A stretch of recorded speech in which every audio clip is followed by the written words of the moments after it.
Meron tayo dito ng Whirlpool na sensor dryer. Ang problema nito, ayaw mag-spin. Yan. Umugong lang siya. Check natin yung problema, tapos update ko kayo pagka-check natin. Alright.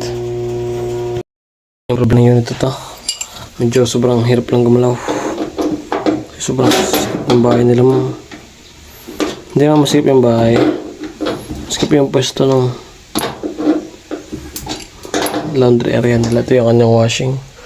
Ito yung kanyang dryer. Yan. Nakabaliktad na. Sa pansikip. Gumalaw. Balik lang natin to. Kasi may nakita tayong basahan. Testing na natin. Kung gagana na. Bali, nagpalit tayo ng starting cup. Tapos, meron tong basahan na nakasipit. Tinanggal na rin natin. Yan. Check natin.